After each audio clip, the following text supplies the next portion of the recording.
Okay, so welcome to a very long-awaited next installment of the Senate Update, and this is going to be a little bit different than we have done in the past, because what we are doing tonight is totally not a ripoff, but also definitely a ripoff of the Gambit Roundtable. If any of you are familiar with Xerath and Solobase's work over on the Gambit server. So we have quite a few lovely members of our community, mostly from Mandalore, but we also have an outsider with us. We are going to chat some competitive SWOGA topics.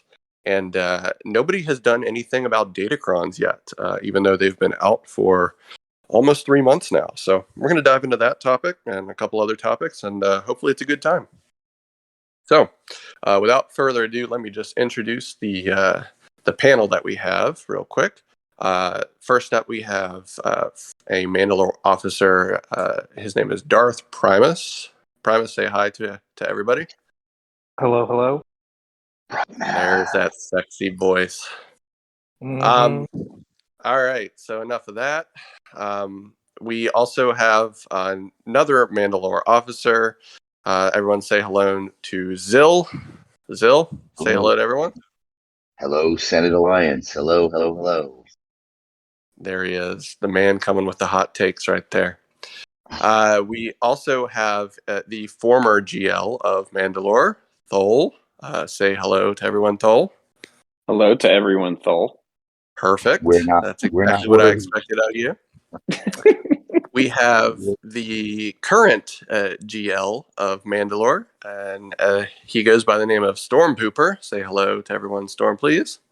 Hey, everyone. Hope you're all doing well. There he is, the man himself. He has graced us with his presence. And last but not least, we do have from Endor, the officer there that's in charge of basically everything that's not territory wars. His name is Meadulator. Say hello, Mead. Hey, guys. All right. And of course, I'm your host, Lab Monkey. So this is going to be a topical discussion on PvP modes and also a new release on datacrons. So let's just jump right into the topics. And the first thing I'd like to cover is we are just now starting our week of Dark Side GOTB. As we are recording this, it's phase 1. And we just finished the first round of the Ben Swallow Conquest. So, first question, and I'm going to throw this over to you, Zill, first, is what is the best week of SWOGA, and why is it this week? The best week of SWOGA is this week because I got my C Datacron to beat JMK today in Arena with the level 9 Datacron.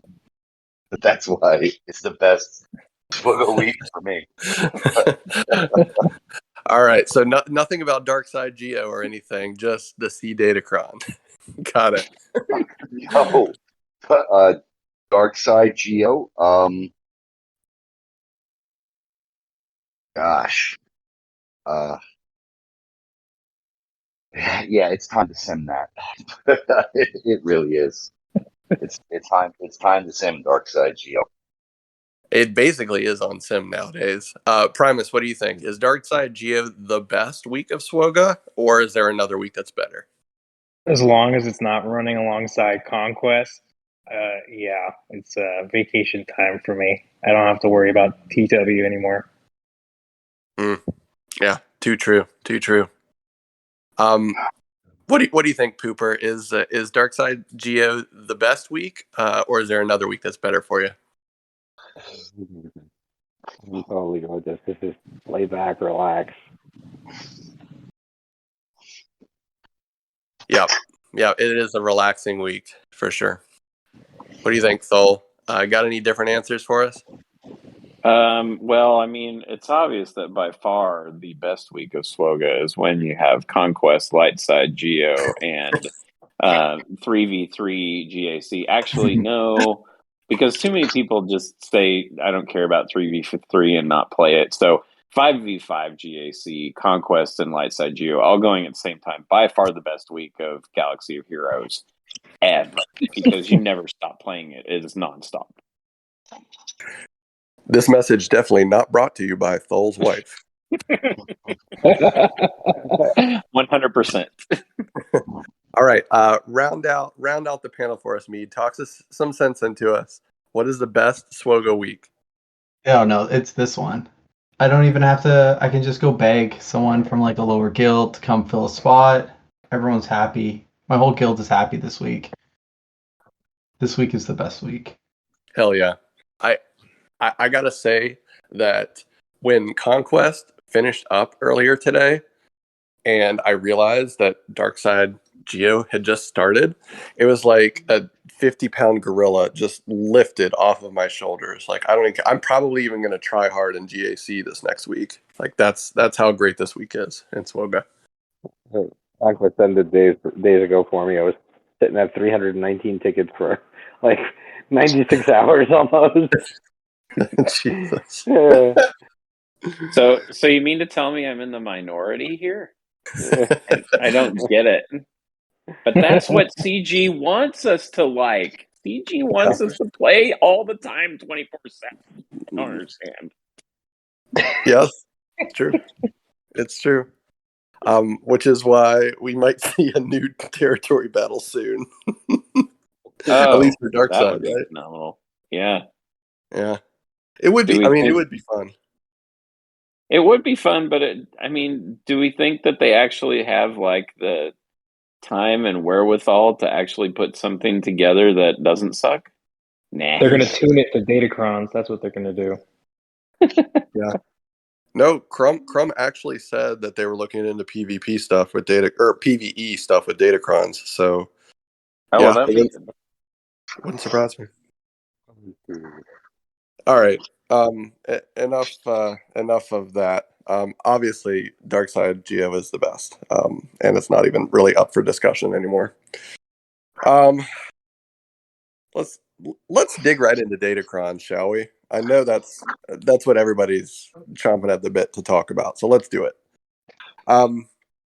So this first question, we're going to go around and everybody is going to say their favorite thing about Datacrons. And it could be anything, but I do want it. I mean, somebody's going to joke about it, but I want one positive thing. We're going to throw it to the negative side in a second. Okay. So you're going to get your chance to dunk on Datacrons if you want. So let's start with Mead. Mead, what's your favorite or the most positive thing that you found about Datacron so far, 3 months in? It's freshening up the meta. It's letting me use my roster in ways that are different every month. And it's better than just doing the exact same matches every single TW GAC. Yeah. What do you think, Primus? What's your favorite thing about Datacrons?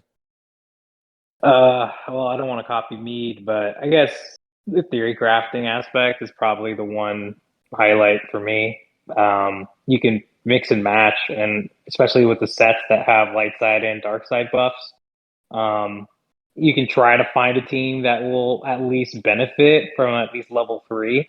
And then depending on the faction bonuses at level 6 and up, we have a little bit of wiggle room to theory craft, which is kind of cool. Yep. Yeah, no doubt. Pooper, what about you? Anything different? I think that the positive is also the negative.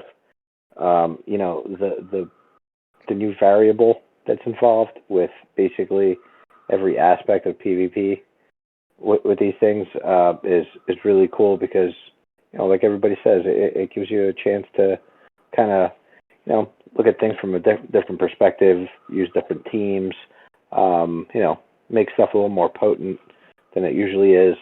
But at the same time, that is exactly the same thing that is the negative about it because, let's say planning territory war, for instance, that's got to be, a lot more work than it was right before these things launched a few months ago.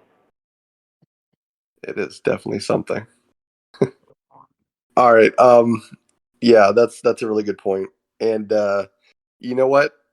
I can't wait to hear this next person tell me their favorite thing about Datacrons. Zill, please talk to us. Tell us, sing the praises of Datacrons for us, will you?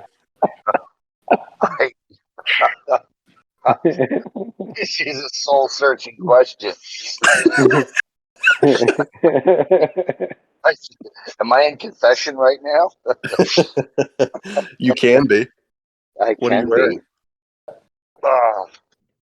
A TSR Game Wizard shirt, Dungeons and Dragons shirt. Beautiful. You know what? I see Star Wars in a different light. I grew up with Star Wars. I remember going to the movies for my first Star Wars, my first Star Wars movie as a kid. In 1970, what was it, 77? 77. 77? Yep. For me, and it's it's going to be long-winded. The reason I like Datacrons at first is because Jedi Master Luke Skywalker was just so over the top, and he destroyed everything. And for me, that is Star Wars. The Skywalker legacy is Star Wars for me. I don't know how anybody else, likes to play the game, but for me, Skywalkers, should be always the top tier of the game. As boring as that sounds, and his level 9 Datacron for me did it, and it's still my arena team, and it's still kicking butt. So that's the only thing I like about Datacrons. All right. Yeah, good for you for coming up with something real though. And I can tell you that's also my arena team that I'm climbing with too. The Jedi Knight Luke bonus turn one under Jedi Master Skywalker is bananas. Hilarious. Yeah. I love it. All right. Thol. Point top of that one. Thol, tell us what you like about Datacrons. Well, I really enjoyed just the opportunity to have different ways in this game to spend crystals. I mean, God, why? There aren't enough ways to spend crystals in this game. And then, I mean, thank God CG gave us another one. I was chock full. Thank goodness they gave us a release. Right. I mean, God, it was like they're burning a hole in my pocket. So, I mean, thank the Lord for these awesome Datacrons.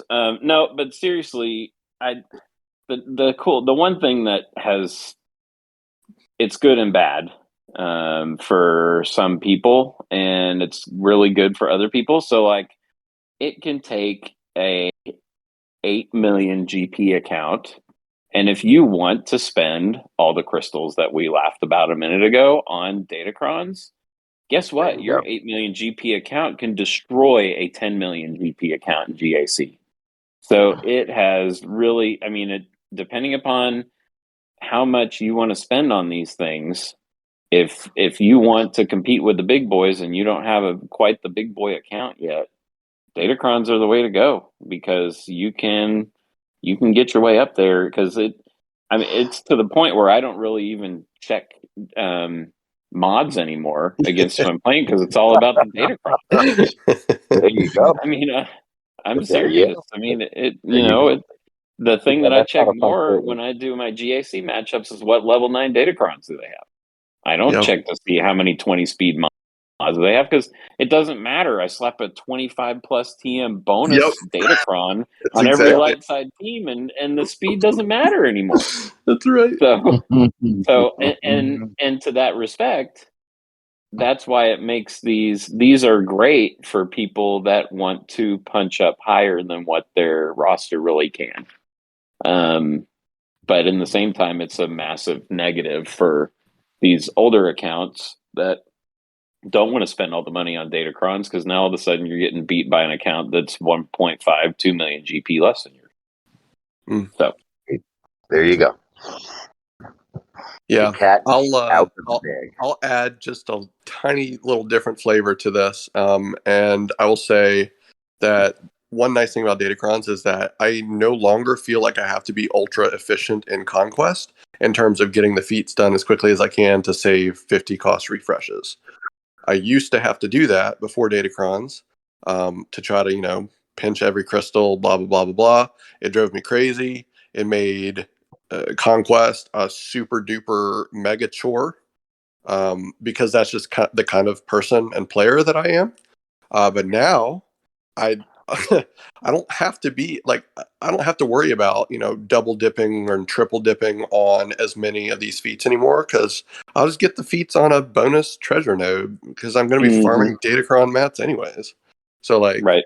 I finished this past conquest a day and a half early, which is the earliest that I have ever. I've always been on the last day every single conquest before this, and I finished a day and a half early on this one. And I just like did the 50 cost and some 100 cost refreshes on conquest to just hit that Datacron node, so I get that third level 9 before conquest went away. So yeah, that's, I guess that's kind of a positive for me. I don't have to stress as much on conquest, and it doesn't feel quite as bad anymore as it used to. It could also help too that I felt like this conquest was a lot less grindy than the Sith one too. Absolutely. If you have First Order and Resistance, if you have both of their GLs, this was an easy conquest for sure. And contrarily speaking, if you didn't have Rey, it was a total disaster, I'm sure. Yeah. Yes.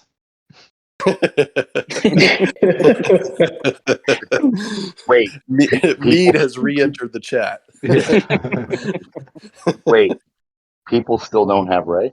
Dude, just look at the general chat in Mandalore. I called that. Somebody said I had no stamina on Conquest. Sounds like you need to farm Rey. It's true. It's true. Yeah, It's a good shot. Why do you think CG came up with this conquest and Ben Swallow? Oh yeah. To punish every single person that doesn't have Rey. Yep. That's exactly what it was for. Yep. All right, so let's hit some negatives of Datacrons real quick here. Zill, let me go ahead and give you the floor. Oh no! Try to keep it. How long do we want this to go? Try to keep it a couple minutes long, but feel free. I know this is your time to shine. What's the most negative thing about Datacrons to you? Well, for one thing, Sol said it. Why bother with mods anymore? For years, all the crystals that I spent farming mods, I feel like I got slapped in the face, somewhat. And part of me feels for developing rosters, right, that are free to play, because just because you don't have an 11 million account or a 9 million account or a 7 million account doesn't mean that you don't enjoy the game and that you can't play competitively, and now the focus is on Datacrons, but then in 3 months the Datacrons are going to change. And I think it's hard for a player that's free to play to develop their roster. And I'm not a recruiter, so I don't really feel the problem. But if I'm looking at from the mindset of a recruiter, where you're looking for specific teams to fit the bill for your guild, the player is going to fall behind, right? And they can't move up. That's kind of way that I see it, and it's once again, it's the more content that we didn't ask for. It's the new content that we didn't ask for, that we didn't want. I think somebody here said, be careful what you ask for when it comes to CG, because, you know, they'll just take everything that you're asking for the wrong way, and they'll put something out, and that, like, no one's going to be happy. And I don't know. I feel bad for the territory officers. Darth Primus, we were talking, and it's like the Wild West. It really is. It's crazy. And I am just grateful that for Lab Monkey and for Darth Primus keeping us at the top, doing as well as we're doing in Territory Wars. Because honestly, I'm struggling to keep up with the game and everything that's going on right now and the changes. And it's a shame because I love the guild that I'm in. I love Mandalore. You know, just the camaraderie that we have, the officers and with the guild mates.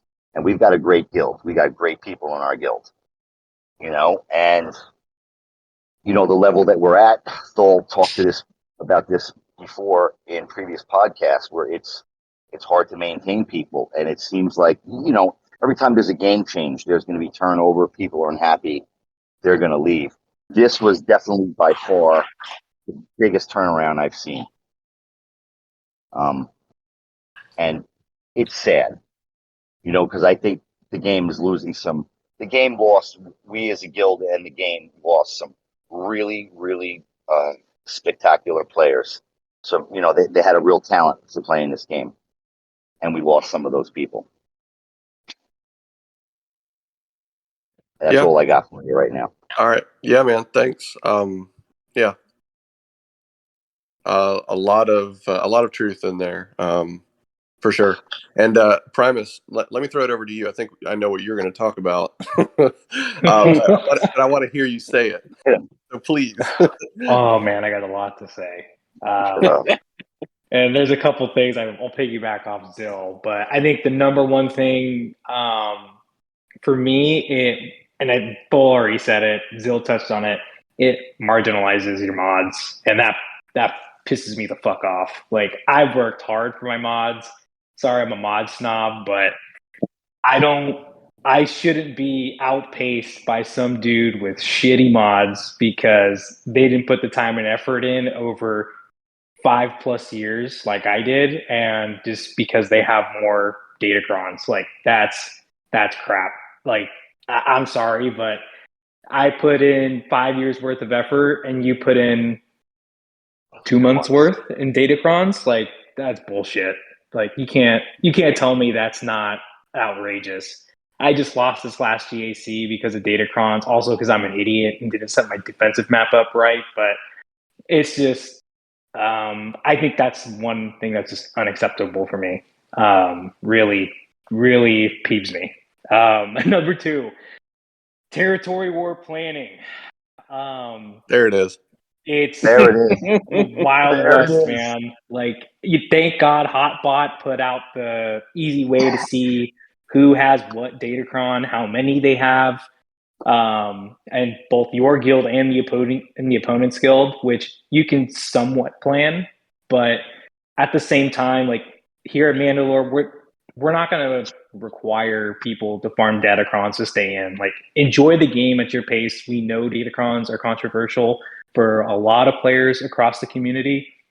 But hey, if you guys are listening, I'm not telling you to go farm datacrons, but it does make it a challenge, especially when we're facing guilds like Shadowlands. We're facing Clones Unleashed, the big Chabowski, Chewbacca. Also, fuck those guys. But got them. They're a great guild. You know, like, we're facing guilds that are mandating datacrons, and that's, even if you may have somewhat of a balance or some advantages in some areas like mods or maybe more GLs, datacrons are the new difference maker, and I think that's just crap. It's a lot of time investment to just farm them out in conquest, and like Thol, it's just another pay gate, and it's pretty frustrating. And I feel bad for the guys in lower GP guilds and lower GP accounts because they can't even interact with Datacrons. You have to have a minimum relic level of 3, and that's squad wide. That's just absurd. Like, it's even at an 8.2 million GP account, I still have squads that aren't fleshed out fully relic at minimum relic 3, and I'm facing accounts that are like 10 mil GP and just flexing on me because they can place whatever and throw whatever Datacron they need to. But yeah, overall, I really not pleased with Datacrons. And thank you. All right. Thank there you. it is. I relinquished the floor. I relinquish the rest of my time. Yeah. All right, Mead, tell us what you don't like about Datacrons. Yeah, thanks. Oh, Primus is right. I'm glad he's like. So I am 6 million GP, right? I made K2 at 5 million GP. I like punch up pretty high, but I'm at 6 million, so I don't have a lot of the tunes that I need at like R3, R5. Like my Grievous team, I beat CLS, like high relic CLS, with like a gear 10 newt and a gear 12 B2. I cannot, like, that team would love some extra tenacity and potency. I looked at those Datacrons, I'm like, this would work so well on my team. I'm not bringing these guys up to R3. It's so frustrating. So many of my teams are just complete, like, I can't use them. And I'm against facing 8.5 mil GP, like 8 million plus GP rosters that have R3 across the board. Like, they don't set anything under Relic 3 on defense. And it's just locking out my teams from Datacrons that I farmed. Like, I farmed them, I brought them up, I have T3, T6, T9s, but I can't put them on so many of these key teams because I was like, I cut corners on my roster development. I wanted to grow my roster as fast as I could. I didn't need these tunes up till now at Relics. Like a Gear 12 B2 works just fine. It's going to get its bonus to, yeah. Yeah, so I don't mean to cut you off, but this makes a great segue into the next question about Datacrons. And since Stoll and Pooper kind of already gave their negatives, I want to just like keep it going with another question for you, Mead. Yeah. You know what? I'll add a little something, but go ahead. Continue first. So we'll come back and we'll let Pooper tell us why he hates Datacrons even more.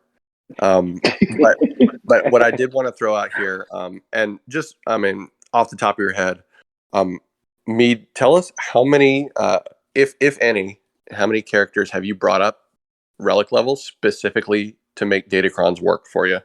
Yeah, I wrote down my list. I mean, you guys are going to laugh because I know you're in Mandalore. So you're going to be like, all of these guys are already probably R7 for you.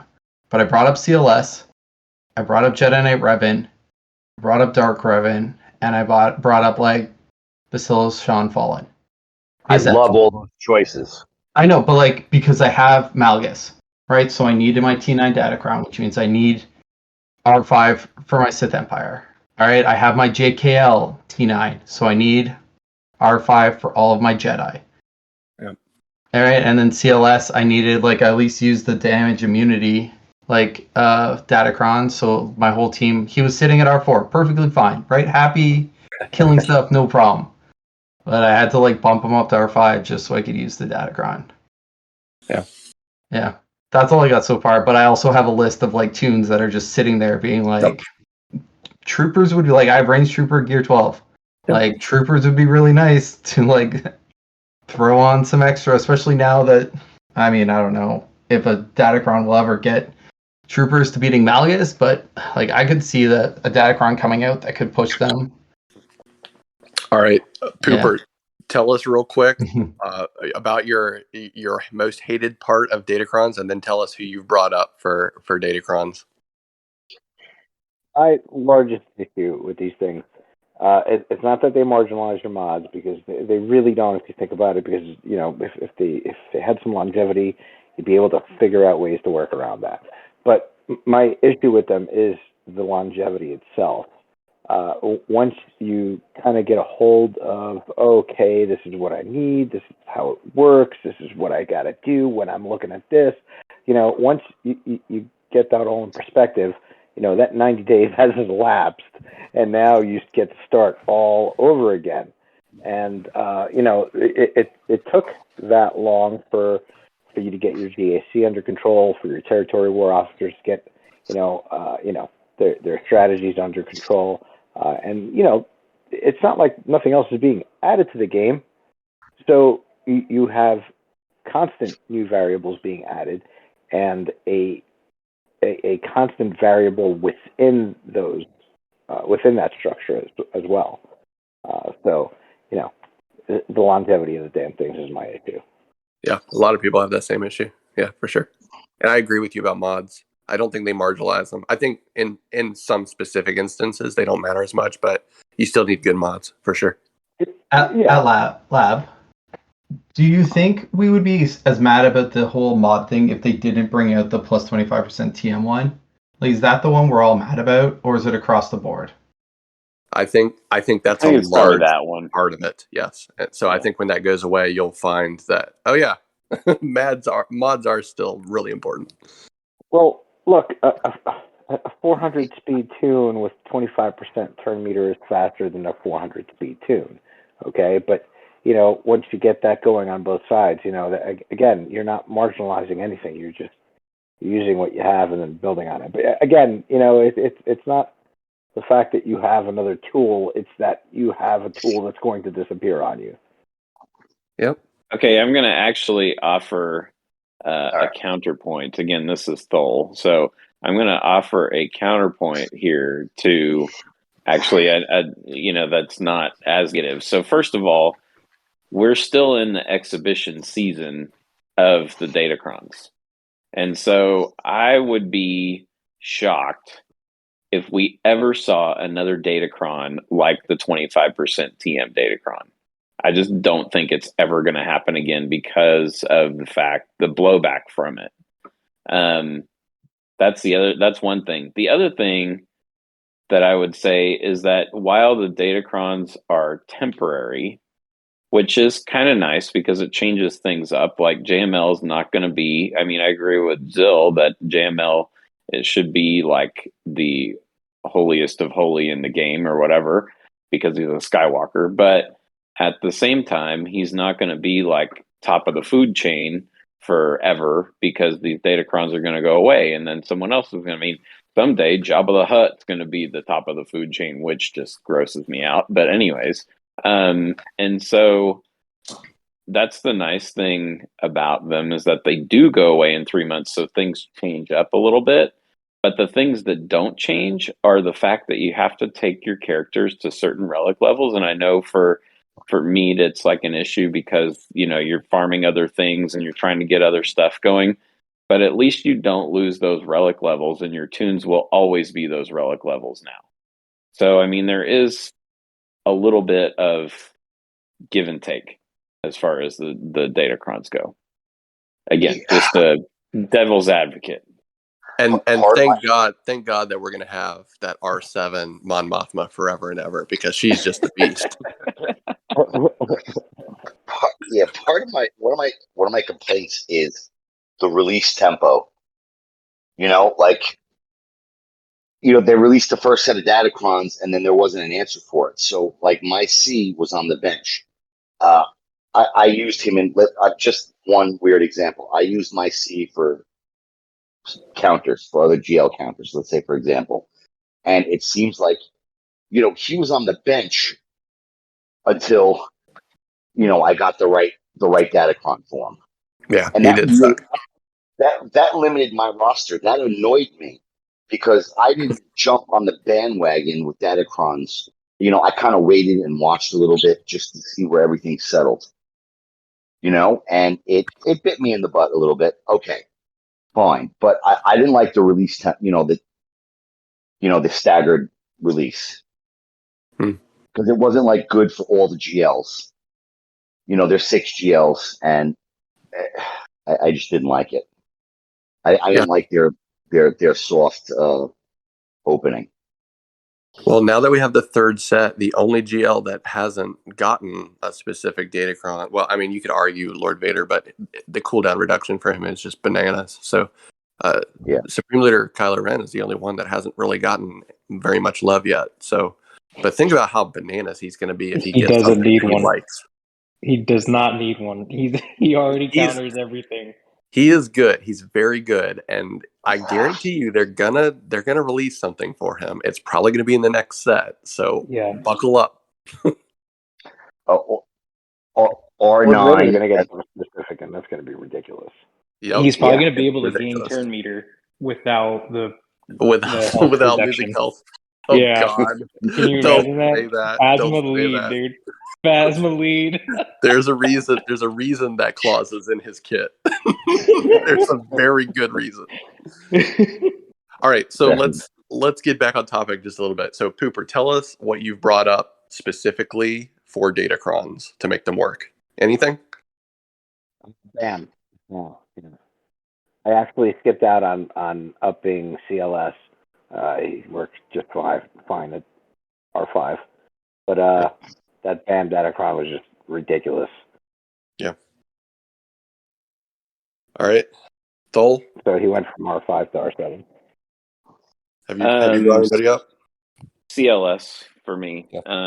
Let me look at my Datacrons real quick, but I'm pretty sure that. I mean, there.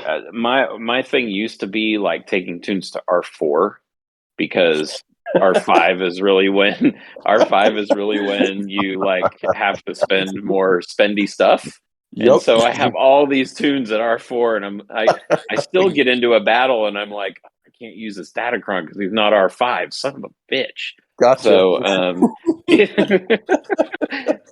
so there's been a few little stupid tunes here and there that I've had to take to R5 from R4, but the big one I think for me was CLS. Okay. Zill, have you taken anybody up? Wait. I have one more. Fifth Brother. I did take Fifth Brother to R7. Stupid Datacron. That was the worst one. Fifth Brother. All right.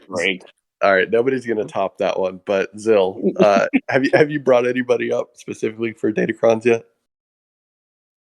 You know that all my stuff is high relic already. I Why do. would you I do. Bill is like he has R7 minimum. The Datacron's got a relic up for him. That's man. exactly. Yeah. Bill needs to put more time with his Datacron leveling. Zill is ready for Jabba because he already has an R7 mob enforcer. He's ready. Yeah. And Lobot. Oh God. Good point. All right. So yeah, Zill, you get this question off the Primus. I'm very interested to hear your answer here. Have you brought anybody up, and if so, who? I've been fortunate to not actually. No, I did take up Sith Empire. So my Darth Revan and my Bastila were at Relic 3 and took them up to 5, so they could qualify for the level 6 and up bonuses. But outside of that, they're really the only squad that I purposely leveled up for relic purposes. I've had most of the other units at R7 that I do have a level 9 Datacron for. You already had an R7 Fifth Brother? No, I'm never farming Inquisitors. I'm putting that declaration out there now. They are trash. Waste of Cairo. Well, what if the gear update just rains Cairo on us? I'm going to spend that on Iden Troopers and Treya because they're a better squad. Good point. All right. So I think I'm the only person that hasn't answered yet, and I'm the lowest GP in here except for Mead, and I've only brought up 2 characters specifically for Datacrons. I brought Jedi Knight Revan from R4 to R5, so that I could use the Jedi Knight Luke Supercron, the bonus turn one, because that one's just OP, and that's won me quite a few territory war battles and GAC matches as well. So good investment there. And then earlier today, I did my second character.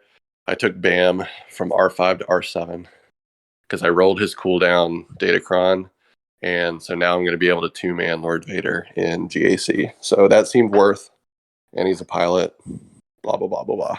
And he's way better at R7 than R5. Like, he needs physical damage stats.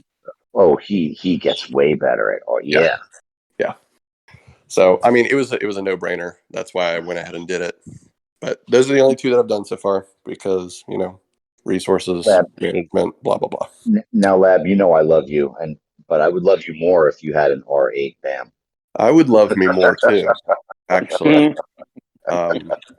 Yes, and I briefly considered pushing that button tonight, and I was like, wait a second, I still got to bring Cassie into R8. I got to bring Admiral Radis to R9. Hold your horses a little bit here. That I haven't been able to find that BAM Datacron yet, but when I do, man, stuff is just gonna melt with it. It's gonna be disgusting. Yeah, Bam's got two amazing datacrons in this set. The cooldown reduction one, where he can just put people in permanent damage immunity. And then he's got the one that makes his whistling birds just basically make the entire team explode. I've seen multiple videos of him just like destroying Lord Vader in one whistling bird move. So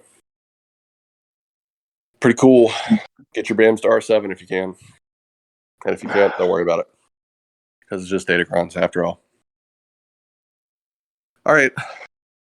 Enough talk about datacrons? Yeah, please. All right. Please. Yeah. Let's move on. They're fun.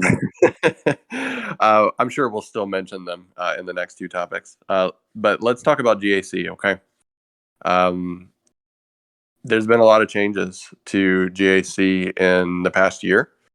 I don't remember exactly when they changed it from roster matchmaking to skill rating based matchmaking. I don't know the technical term, but basically what we have now. Whale based. Whale Well, base. whale based / give a fuck based / datacron based / whatever. All of those. But anyways, GAC changed. And I know like GAC used to be, maybe still is on better days, is one of my favorite game modes in the game.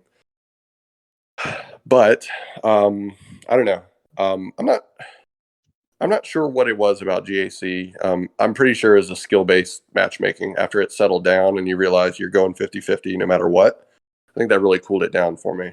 So I'd like to hear you guys' opinions on GAC. Do you still love it? And which type of matchmaking do you think was better and why? Let me throw it over to let's hear from Primus first. What do you think?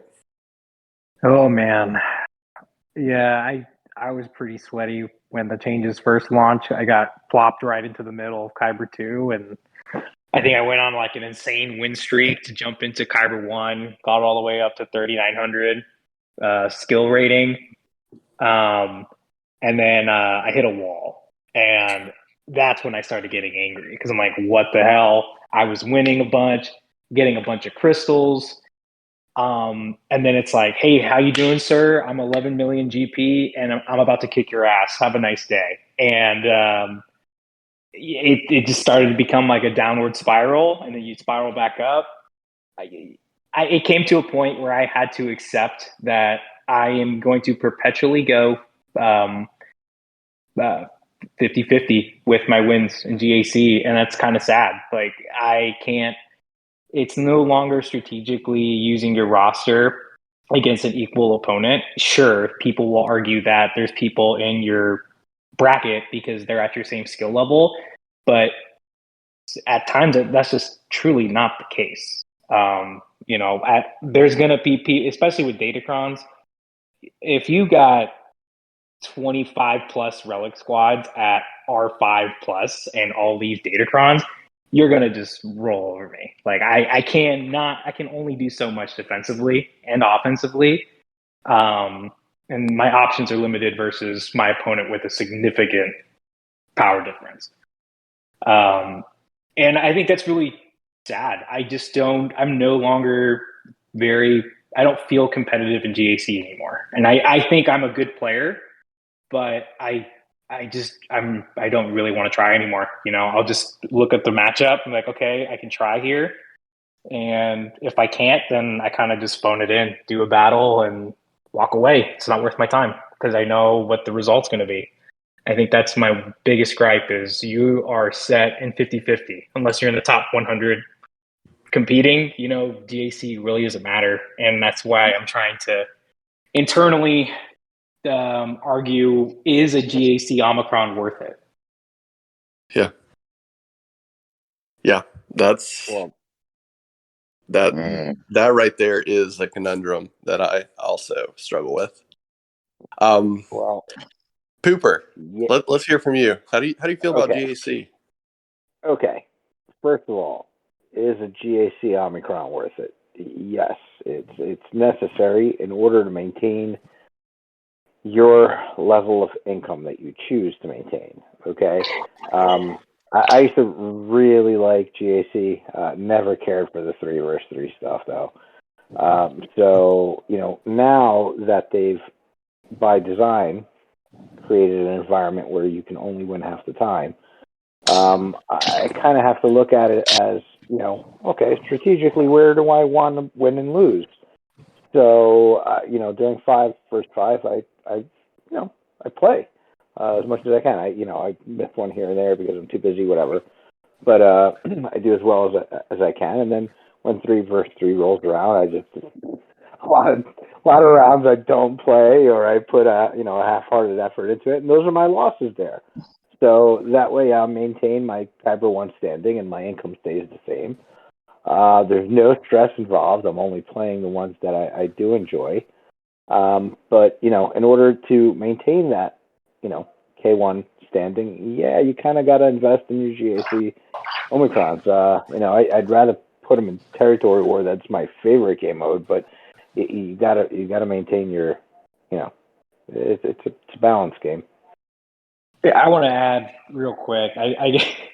Yes, there's definitely value GAC Omicrons. Like Malgus is a no-brainer, Star Killer. I meant more like the luxury ones where like Dash, Iden. For some people who are crazy, put it on Admiral Akbar and Leia. Like those GAC Omicrons, like those are the decisions where I'm like, no, like I'm going to throw those at Territory War because those Omicrons aren't really going to give the value that they would in Territory War. Sorry, tangent there. No, it's a good discussion for sure. Yeah, fair statement. Yep. Mead, let's go to your perspective on GAC. I think I'm in the same spot. Like, obviously, I am facing people who are like 2 million GP plus. I thought it was really, really cool when I hit K2. I was like 5 million. I was facing 7.5 million accounts. I'm just burned out. Every single match I'm going against like double relics. Like they have 2 times the amount of relics I have. I win, and like what do I get? I get 6, like I have 3 GLs. My whole like set this time was like 5 and 6 GLs. They all had Star Killer. I don't have Star Killer. So I'm pretty much a 3 or 4 GL deficit in my matches. I've talked to Lab about this, but I've pretty much stopped like the GAC Omicrons. I did put one on Malgus, but I just put the lead on. Like I'm just putting my stuff on like TW. I really missed the old way. What I missed about the old way was it was this wonderful, like the month starts and you kind of got you got to stomp people. Starts off those first couple of weeks, like where we're all kind of mixed up. You get some easy matches, you get some tough matches. Week 3 rolled around, it's like, okay, they're starting to like filter out, right? The people who are probably going to make Kyber that month are starting to like battle against each other. And then if you're 8-1, 9-0 after the first 3 weeks, that last week, the week 4 of the old way was really exciting. You got probably 6 guys, 7 accounts in that group that are probably also like 6-2, 7-1, 8-0. So like 9-0, right? Like that last matchup was really fun. Now it's just every match is the same.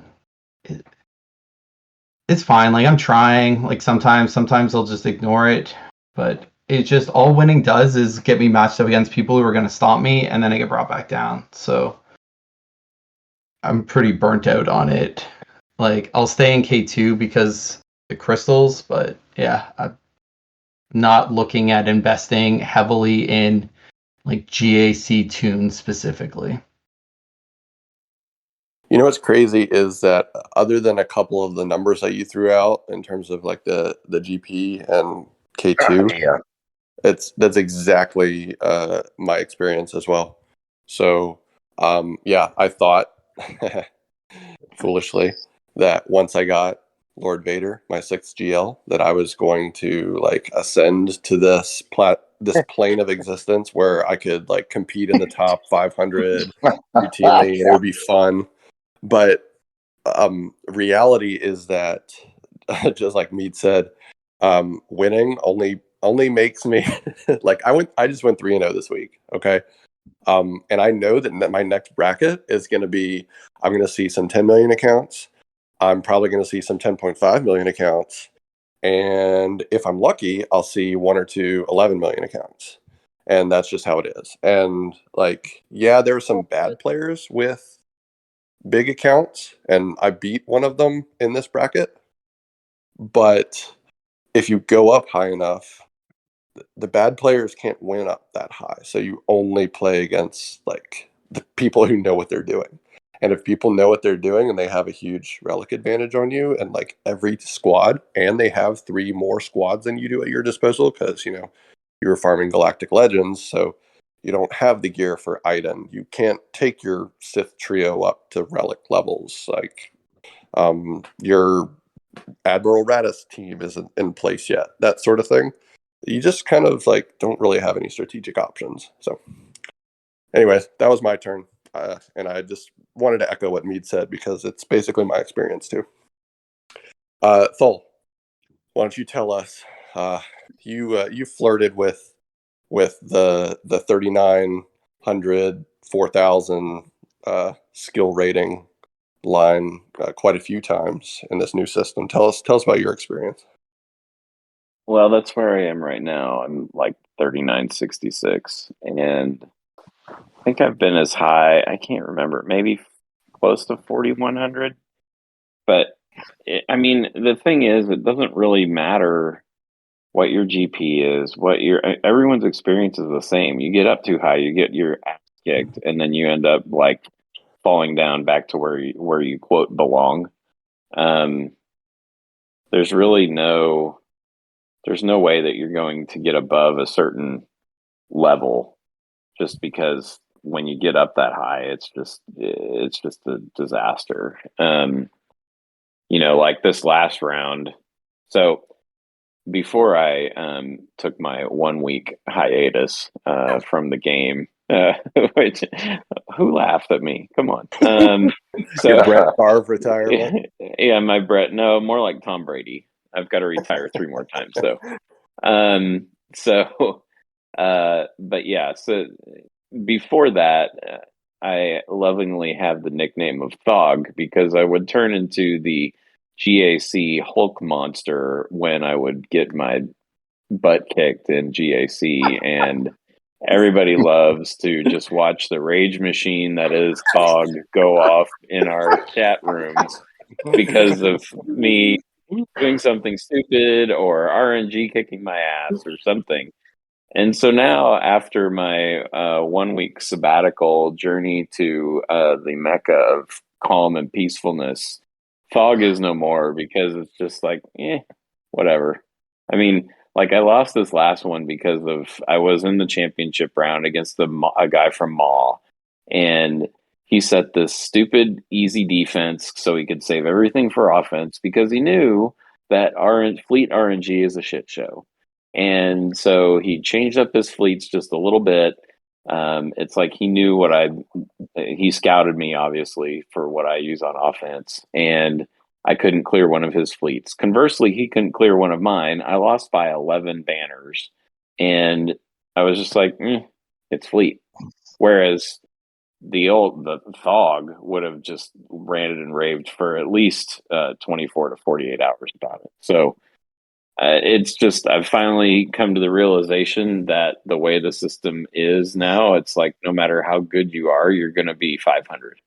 So you're going to go, and because that was one of my comments, it was like, well, it's better that I went 2-1, because if I went 3-0, I'd be 0-3 the next round. I mean, there's just no way around it. So at least this way, going 2-1, I'll probably end up 1-2, and I'll still end up with my 500, but it just won't feel quite as bad because I'll at least get one win in there.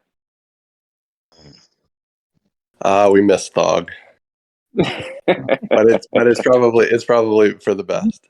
It is definitely for the best. All right, Zill, take us home. How are you feeling about GAC? Well, 3v3 is not even a fucking game mode. Okay, I don't know what the hell they were thinking, what they were smoking. It's completely retarded, and if that hurts your feelings out there, I apologize for my wordage, but it's retarded. Get over it, please.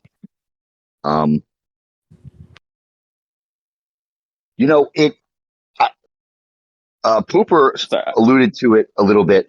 If you're going to be a good guildmate, you need crystals to advance your roster. You need the rewards. You need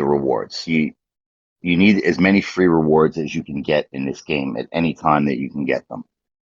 And I like territory war.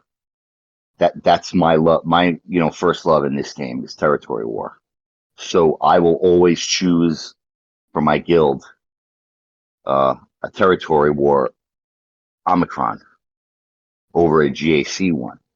But at some point, if you're not winning in GAC, you're not getting crystals, you're not getting some of those whatever.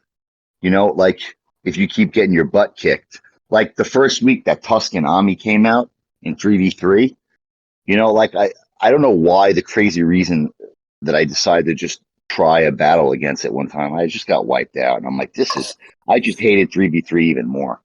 I threw my phone. I'm like, this happened to me too, man. Please tell me you had a team with Jedi Knight Anakin in it. I don't know. I don't remember. I questioned my sanity for even playing 3v3 because it just sucks for me. And I find the majority of the people that I talk to in this game don't like it. I know there are people that do, but the people that don't like it far outweigh the people that do. I don't think it's a popular game mode. I think if Capital Games actually asked, they would shit can it, as they should, because it sucks. I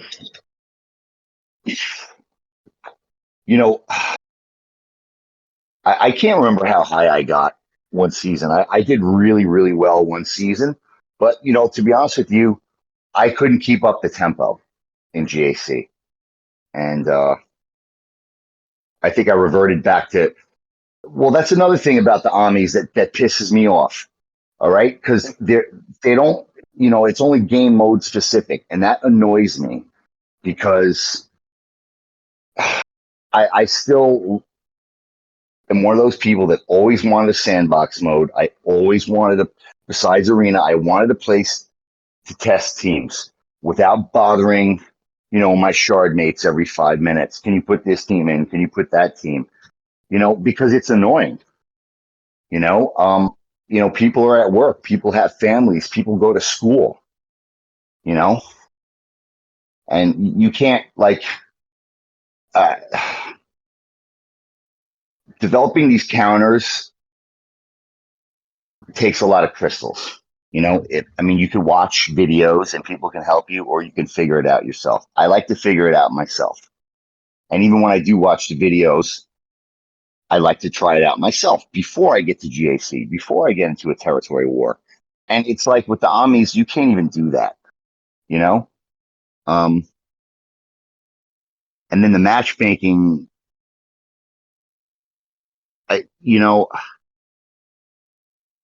it's not that bad. It's not that bad. I'm glad they took crystals out of arena because that was that was a time hog. Yes. For me. It was a real time hog. And I think that was a good thing. And I think fleets are really important, but like Thol, I've won and lost GACs on fleets, and maybe from years ago, I remember the meta guilds. Sometimes it just comes down to fleets. Whether you're dropping 300 or 200 banners against an Executor wall when Executor first came out, that made a huge difference in territory wars, and it makes a difference in GAC. So fleets always count. So what you're saying is but you absolutely love GAC, every aspect of it, and you can't wait for the next match to start. yeah, and 3v3 sucks. Yes, and you want 3v3. Got it. All right, cool. Guys, Zill's ringing endorsement of GAC and 3v3 specifically. So as we're sitting here talking about these things right now, just so that you can all stay updated with my roster changes, I've taken K2 and Queel both to R5. Thanks. I was wondering when you were going to do that, and it was really bothering me. So Slacker. thank goodness. And now I have a question. Lab, can we pick Lab's next arm? Can we pick what? I'm sorry, I missed that. Yeah, exactly. Now you can't hear all of a sudden, huh? Can we pick No, Lab's next we couldn't hear you. We couldn't. It did actually glitch out. Yeah. Can we pick Lab's next R9? Well, we need to buy that it. would be awesome. Lab can't even pick Lab's next R9. No. No, it's gonna be no. Never mind. CG picked it for me. It's gonna be Radis. Stupid. Radis. That's so stupid. Yeah. He's gonna be my second R9. That's okay. Anyways, and your first was Piet. No, just kidding. No, it was JML. Piet would be Only my R second -5 if I could help it. Right. Look, I feel. Can I just add one thing? And I know that I've been kind of negative in this discussion, and I know some people are going to listen to this. Look, I still enjoy this game. I still enjoy playing with my guild mates. As much as I, bitch and moan about things in certain aspects of the game, I still enjoy it. I can't lie. That was it. All right, man. We're glad that you're still with us too. It is a fun ride to be on together. Yeah. For sure. All right, so let's move on to the last topic then, and let's talk about territory wars. Yes. We've alluded to territory wars a couple of times already, but I'd like to get you guys specific takes on it. So let's talk about the current state of territory war. I'd like to specifically ask, how do you feel the changes? How do you feel about the changes? And I'm talking about when CG added droid brains to the reward pool and increased the number of defenses in each zone from 25 max to 50 max. So do you think that was a good change? Are you enjoying territory war more or less or about the same? Let's start with that. And let's throw it over to let's talk to Mead first. Let's get the Endor perspective. Those guys are actually on a 10 war winning streak as we record this. So talk to us, Mead. What do you think about territory wars? I'm loving TW right now. So Droid Brains came out, we were under 300 million. Like there was the stress of like getting up to 300 million. Like, are we going to lose players? We went through that whole wonderful, like trying to get there, not lose the high end players who are going to go elsewhere. I think we got there around January. The 50, and so again, we crossed 350 probably a couple months ago. So we kind of naturally came to 50, like we went from 40 to 50. Right now, the frustration with the 50 teams is that because we sit at like 365 mil, we can get matched with a team that's under, like a guild that's under 350, which means that when that kind of like the 2 o'clock, like hit, like we see that like we need it's like 38 teams per zone instead of 50. So then our TW officer has to kind of redo all the orders at the last minute because like we need 12 less teams per zone. So when the orders go out, like that's a frustrating thing for us. I love the 50 teams per zone. I love the where we are, right? Like, so we still see some of those kind of like weaker teams. There's the weaker zones crop up for us, right?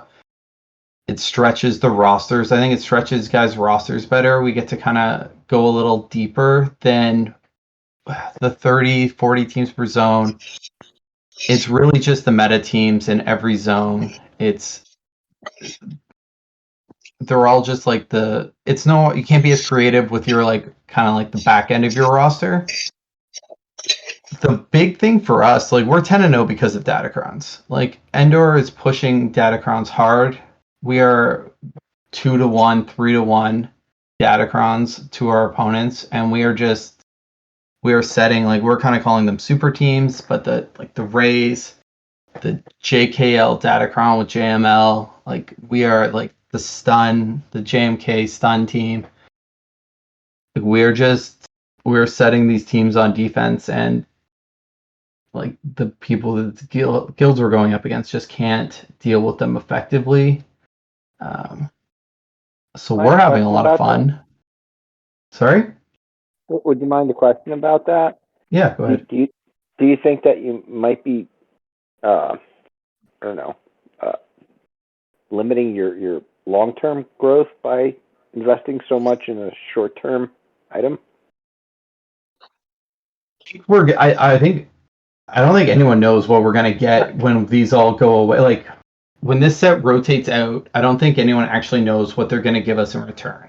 Like they're gonna break down and something is gonna go forward. I don't think I'm spending too much on them. Like I have 2 T9s from the last round, and I was just doing Conquest.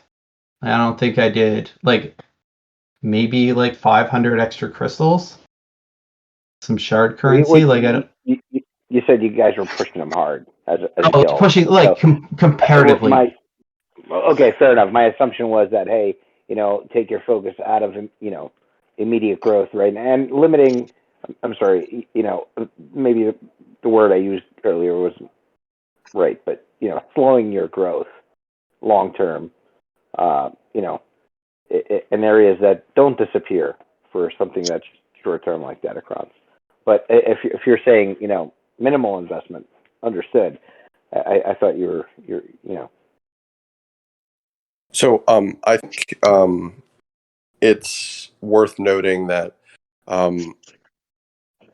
a guild in indoors GP bracket, the terms that they use and the amount of resources that would denote like going hard on something is going to be vastly different to a guild like Mandalore, right? So like we're 100 million GP more than they are, and a lot of their players only have 3, maybe 4 GL. So it's not.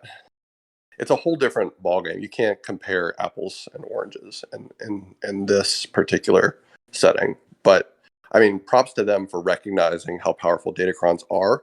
And I think relative to their competition, they are doing the right thing in terms of like not wasting resources per se, but saying, hey, everybody needs to do their part on this. Right. My question wasn't negative at all. I was just trying to figure out perspective from a smaller guild. Yeah. Right. So I think when the new sets come out, like our TW officer is like, if you have C, this is what you want, right? If you have Malgus, this is what you want. Like these are the T9s to be going for. Ideally, if you have Malgus, you should have a T9 Datacron to go with him. So it's more of a guidance than a demand. Then I think I understand a little clearer now. Yeah, I think it's remarkably similar to what we do in Mandalore. Yeah, I was just thinking that actually. Yes, It just looks different to us compared to like what we're fighting against. Right, like what we're fighting against would be like half of or like a third of the Datacrons that we have. Yeah. All right, so let's ask Primus what he thinks about territory war. What does he think about the changes, and any other gems that he can drop on us? I want to hear your answer. Wait, did I take over before or after Datacrons? So you took over after, because I did a couple wars with Datacrons, and I immediately, like, even before they became what they are now, even with just the first set, I saw what was coming, and I was like, I can't do this, or I will quit the game. So, Your wife would divorce you. well, I mean, honestly, I wouldn't even blame her, because,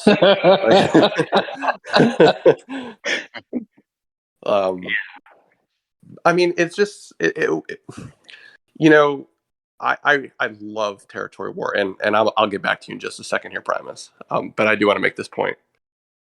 I love territory war. I think it is the best game mode in the game, because of the guild camaraderie, like overall strategy aspect. Like, nothing beats that. GAC is awesome, but it's just you. Like, there's not the extra, herding of cats, and there's not as much depth and strategy as in territory war, in my opinion. But it just, with Datacrons, it became something that was so big to manage well, I should say. I could have managed our territory awards for a long time if I could resign myself to just like phoning it in. But that's not the kind of person I am, and that's not the kind of guild, that's not what Mandalore demands, right? Like, we have a lot of players in our guild that want they play because they like territory wars. And so it wouldn't be fair to be giving them, 69% of myself every war. So Nice. yeah. So all right, there you go, Primus. I answered you in a very, very long way, so don't ask me any more questions. All right, fair enough. What was the question? How do I like? How are you feeling about territory wars, buddy? Well, and specifically the change from like 25 per zone to 50 per zone with the droid brains, like that was a long time ago, it seems like. So yeah.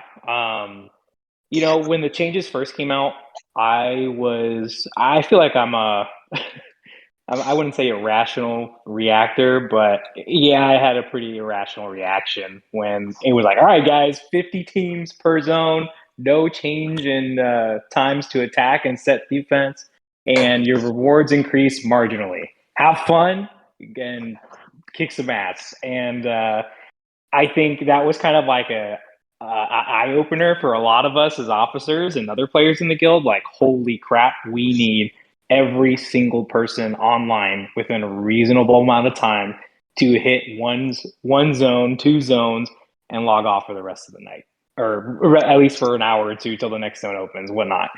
I thought it was a little excessive. Everybody has a life, this is a hobby. We play this game together because we enjoy Star Wars, we enjoy competing, and we're a community. But I thought this was kind of pushing the envelope a little too much, especially with Conquest as it is, GAC getting more competitive with the new ladder system. There was already such a huge demand on time, and this was just, I'll be honest, it almost was a nail in the coffin for me. And to one of your points, Lab, it was just like, it's a strain on my real life. I only have so much time in a day, and I would like to spend it with family and friends, not glued to my phone planning territory war defense for 4 hours because we're at a disadvantage of 2,000 plus datacrons. It's absurd. But with the release of datacrons and the marginal improvement and rewards and giving you datacron piece slicing materials as a result, I think it's a little better as far as that goes, but in the 380 plus mil GP bracket, and specifically if you're like on the cusp of facing gauntlet guilds who sandbag because they suck and don't want to face each other and sweat for a week or two, it is just, I mean, it's exhausting. Having to plan for every single zone. It's a 24-hour game of chess, and you're always on the clock. And you have to think every move out. You have to think every counter out, especially with Datacrons now. You have to know who has what they have, what zones they're potentially going to set, and try to stagger to roadblock you. I love Territory War. It's my favorite game mode, but yeah, it's exhausting at the top end. To put it in perspective, I took vacation, and I thank you, Scara, for housing me for a Territory War. Going there was I didn't even know, I didn't understand what I was looking at. I just didn't comprehend that we only had to set 30 teams per zone, and I wasn't looking at a wall of Lord Vader and JMK that I was like, all right, shit, how do we take this out in a reasonable amount of time so we can open up the next territory war zones? So, yeah, long-winded answer. It's bitter. It's like I don't even know how to put it. I'm tired. You know what's interesting is the realization that most of our Alliance guild members they're like listening to us bitch and moan about territory wars and how much time it takes, and they're like, "We're done with territory wars in 90 minutes. Like first, like it opens up 90 minutes later, the board's cleared. What are you talking about?" Yeah, I don't want to sound like an really ass. different game. I don't want to sound like an ass or pretentious, but like, if you guys are listening, you have no idea like how insane the top end territory war can be. I don't wish it on anybody. It's one way to put it. Yeah, it's fun, but dear God, you better have 24 hours set aside to be able to play it. Sorry, Miss, can I ask you a question? Sure. So 12 if you sleep for 12 of it like Primus does. Shut up, dude. I didn't sleep for 4 hours the last territory war. Fuck you. Literally woke up at 6 a.m. and I was What ready were to you go. doing the other 8? What do you mean?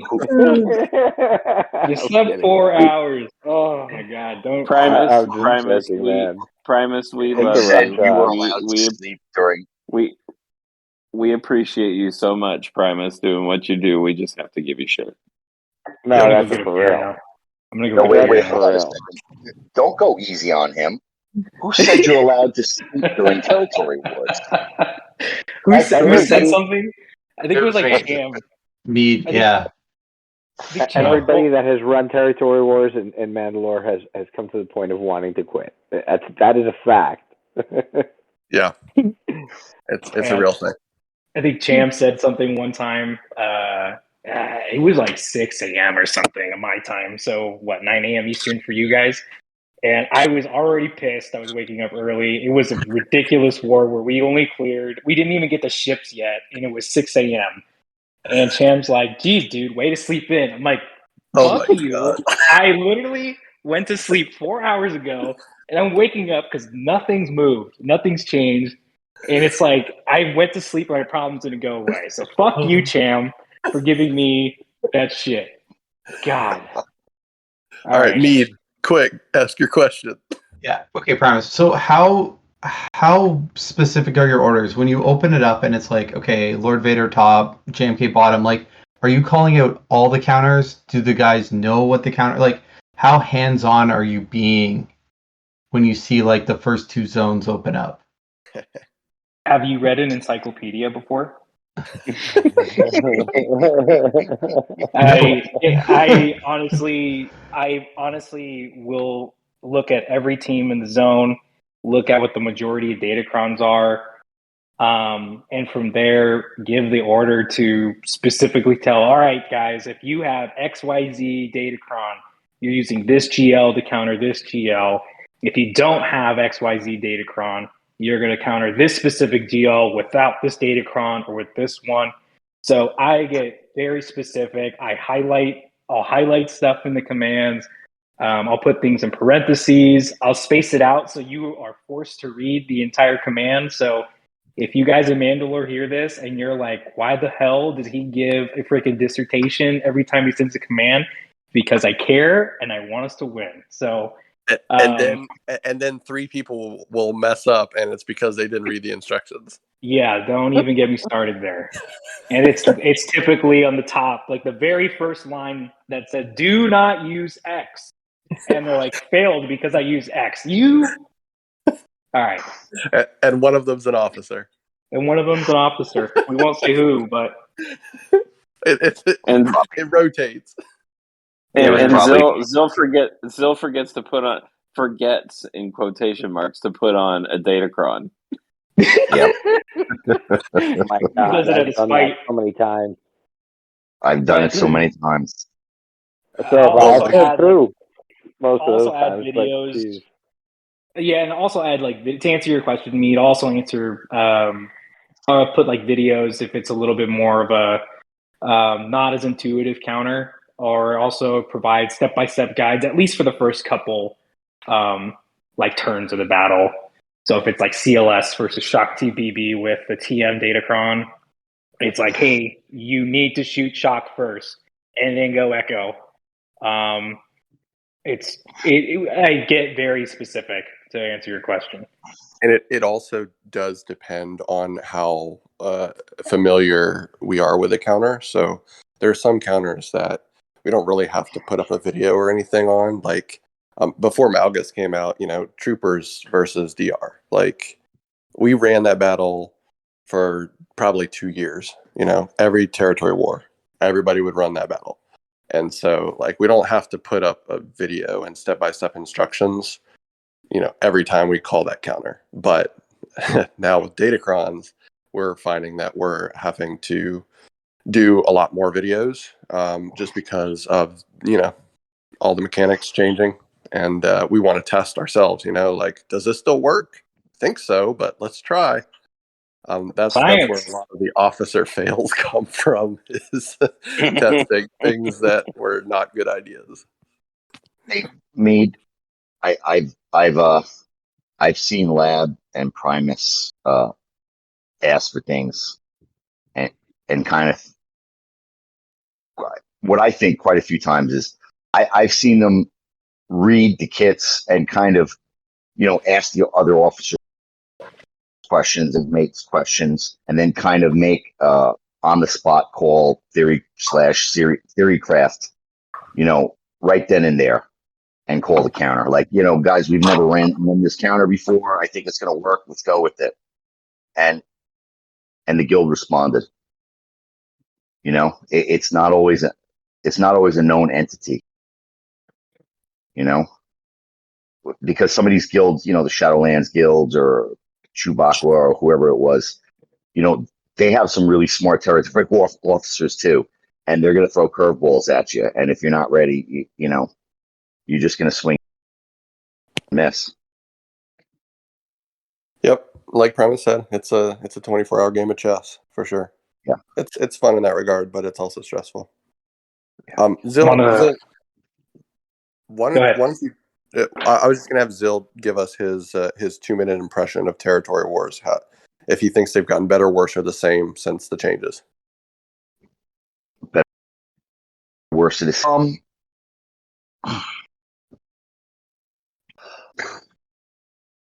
don't know how to answer that question, but I do know how to answer. What was in my mind about Territory Wars when it comes to the farming. We were talking about some counters like Troopers. I remember waiting a year and a half for most of the guild to come online with Troopers. And I remember talking with another officer, Garth, about that. Like, we were both like, yeah, the Troopers are the best. blah, blah, blah, blah, blah. Or, I had a discussion with Lab, about, I was like, yeah, bounty hunters, they're going to be, blah, blah, blah. We should farm them. They're going to be great. And, you kind of brought me down to earth. You were like, Zill, not everyone is there right now. I'm trying to do the best with what we've got. And I was like, oh, sorry, lad. No. Your heart was in the right place though. It's just Yeah. But I think, see, that's where it's tough. I liked when GAC and Territory Wars had the expanded teams to a degree. Yeah. It made it a little harder. And some wars have been nightmares, and I like, all I can do is just commend you and Price, and once again tell you how grateful I am that you got running Territory Wars, and that it's better you than me. Can't Oh, forget, thanks. can't forget Lord Cedric and Fupa and Oldie Yeah. Rod yeah. and Booster. Those guys are Yeah, those huge guys helps. do a lot. Yeah, yeah, we have some guild members that that are just incredible. Yep. It's It's a definitely team effort. Yeah, it's a team effort for sure. But Yep. but that's also part of your guys, your judgment, your wisdom, your leadership that you are, An unfortunate truth, I think, is that when you take something that's fun and already has a degree of difficulty to it, and you make it so that you have to work a lot harder for that same result, you do remove some of the fun out of it. So I think CG has put a kind of a damper on Territory War, but it is still the best mode in the game. I'm not saying that, oh man, I don't like Territory War anymore, because that would be a lie. But I do believe that they've made it more difficult to play at our level. A lot more involved, a lot more work, a lot more demanding and stressful on the officers, and especially the guys running it. Yeah. I think they had to do it. They had to do it with the amount of GLs in the upper guilds. No question. They had to do it. They had to, with the number of teams that they had, because you would have had disenfranchisement, especially, with 10, 11 million accounts, like guilds like Maw, 25 per zone. I mean, the whole map would be GLs, and it's ridiculous. Yeah, I'm not saying that it's not necessary. Oh, yeah. Oh, no. What do you think, Thal? Do you like the change? Do you feel like you've enjoyed it more or less, or the same? I'm very fortunate that I have not had to do any TW planning, so I think for that reason I've actually enjoyed it. I like the fact that, because when the board was only 25, it was like, okay, here's 10 zones, and 8 of them, because 2 are fleets, are all GLs. And so at least now it's like, yeah, okay, there's like 4 zones of GLs, but there's 4 zones of not GLs. So it does, like Mead said, it makes the rosters thinner. And at our levels, obviously the rosters, the quote crappy teams at our levels are, still pretty good, but they're not they're not GLs. So it does give people an opportunity to like use more of their roster. And it's been good for us, I think, in Mandalore, not necessarily for TW leaders, but it's been good for us as far as wins go, because you don't have to be as efficient. Like when it was 25 per zone, if you weren't killing teams with one battle every time, you were going to lose because you dropped a battle here or there. Now you drop several battles in a zone, and it's not as big of a deal as what it was before. So because of that, it makes it it's better for guilds like ours where we may not necessarily be the most efficient guild on the planet, but we can still, clear a board. So I like it in that respect too, where it's not like, you're sweating bullets every time you go into a battle because you're afraid you might lose. You do against a GL, of course, because there's only a finite number of GLs in the guild that you have to kill another GL. But you're not like, you don't feel like the guild's going to lose because you drop a battle per se. One last thing that I'll say about Territory War and the new changes is that you guys are all pretty much spot on. Territory War has gotten a lot harder, especially on the officers.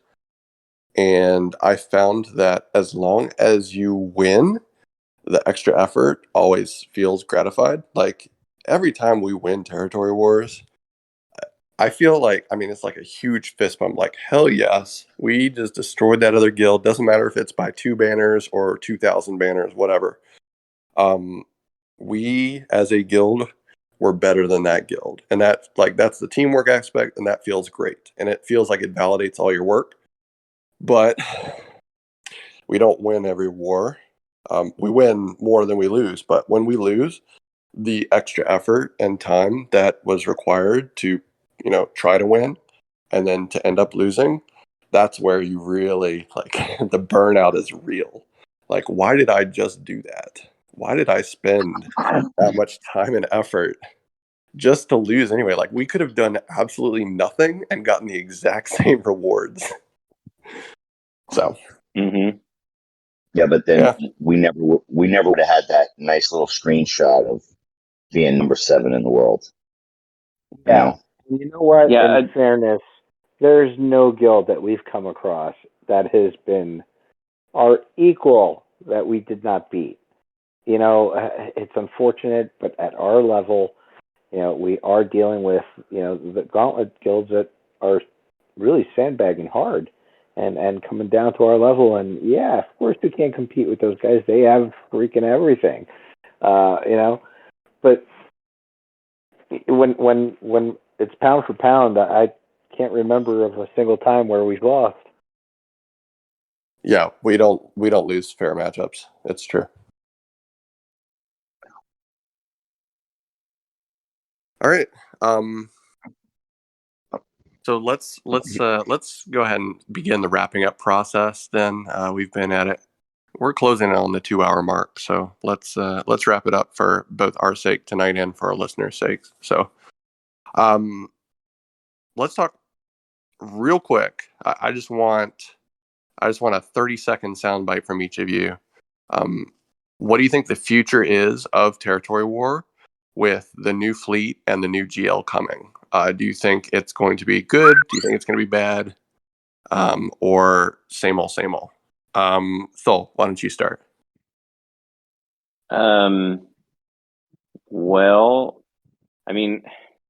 at some point, they're likely going to have to increase the number of teams in each territory again, or change the map and give us more territories, because we're getting to the point again where we have too many teams. And when you add another GL, you're going to be adding, and you kind of have a pseudo GL with Malgus.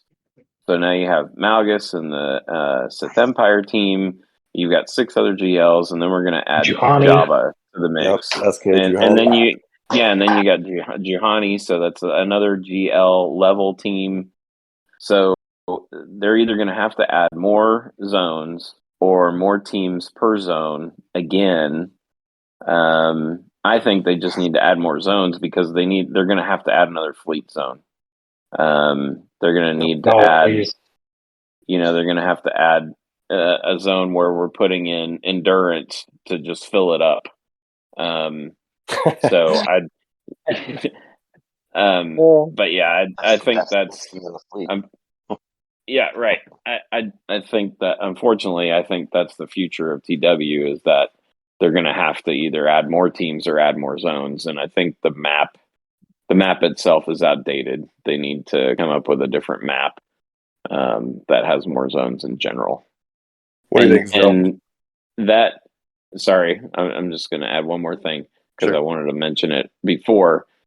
They need to do something. They need to fix the rewards. The discrepancy between winning and losing is too great. Like, if you come 2 banners short of a win, the fact that you get exponentially less than the team that beat you by 2 banners is stupid. Like, they need to figure out a way to have graduated TW rewards so that if you lose by within a certain amount, they do graduated rewards for every other thing in this game, depending upon where your rank is when you finish, yada, yada, yada.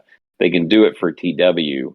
If you finish within 500 banners, you get these rewards. If you finish within 1,000 banners, you get these rewards. If you get your ass kicked, then you get the crappy banners. I mean, the crappy rewards. They could do that very easily. All right, Zil, where do you think the future of TW is with the new fleet and GL?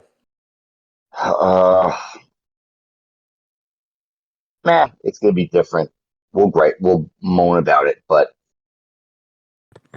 I will say that if there's a datacron that makes accuracy arrows the new meta, I'm fucking quitting this game. All right, that's fair. Pooper, what do you think? Well, I think Thal is correct that eventually we're going to have to increase territories and or teams per territory. I think it's going to become a little overcrowded first because they just don't move that quickly. So there's that. But when it does grow a little larger, I think it's going to become way more challenging to actually run the event. And you can see some serious burnout at the officer level. But I think that if they do increase the scope of the war, then they need to give us a few more tools in order to run it properly. So they're going to need to invest in development time there. And I don't know if they're willing to do that. Yep. Amen. Mead, what do you think about the future of TW? The future of TW with these two new additions for Endor, I think it's the same old, same old. I don't think at our level we're gonna see a lot of either one of these right off the start, so they're gonna slowly trickle in. I would it makes sense to kind of increase the zones. I really don't think that needs to be done under 400 million. I think maybe over 400 million. That's something you guys would be something reasonable, but under 400 million, I feel like the zones, the 50 makes sense. The two, a new ship, a new GL, I don't think is going to change a whole lot for us. Datacrons are are going to change more for us than a new GL. Yeah. What do you think, Primus? Yeah, but I think they're going to make a new territory war bracket where they will add additional zones. And knowing CG, you know how they are. They don't like to go back and fix new things or fix old things. They like to just shoehorn in something into existing content. So I think what their solution is going to be is they're going to make a new territory war bracket, probably 450 mil plus, and they're going to increase the zone count and probably reduce the overall amount of teams to factor in for the increased zone count. But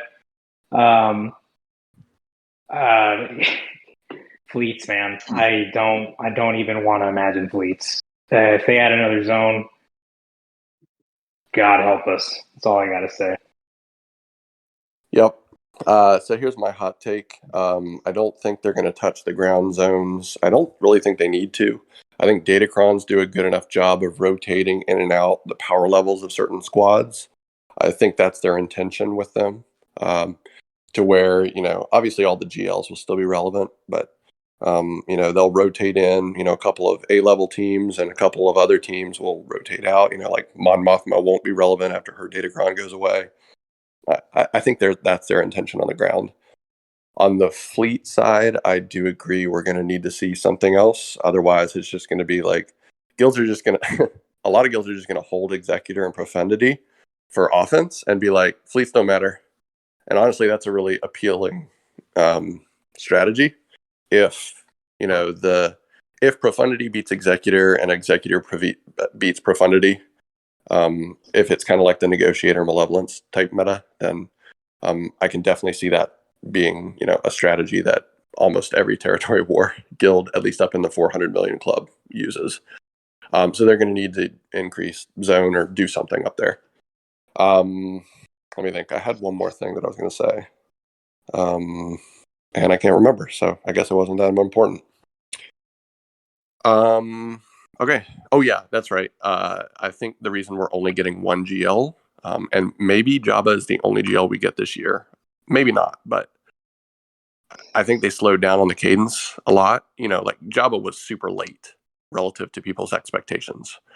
A lot of people were expecting a new GL around, the first part of this year, and he isn't even like all his requirements aren't even out yet, and it's already the last, third of the year almost. So I think they reduced the speed of GL release on purpose because they're not ready to increase maps in GAC or TW. So, all right. I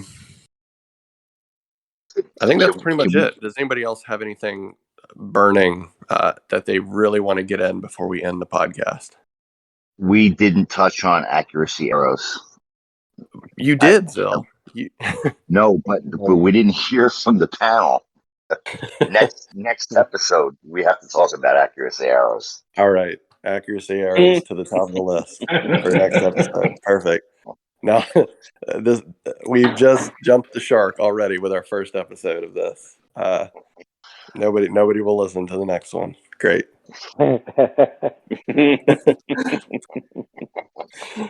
All right. Anybody else got anything really important that they want to say?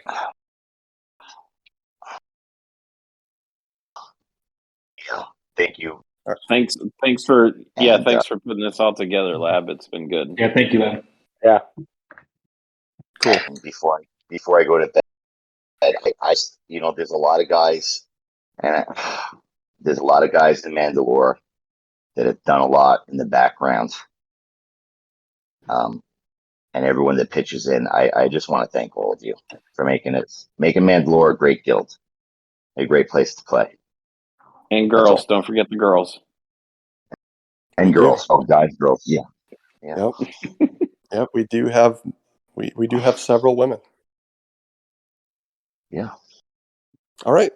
Well, thank you guys so much for coming on. Really appreciate all of your time and your insights. And hopefully this was, an enjoyable episode to listen to, and to get some insights on how the higher level guilds think about the game. And so, yeah, thanks for listening. And until next time, peace out.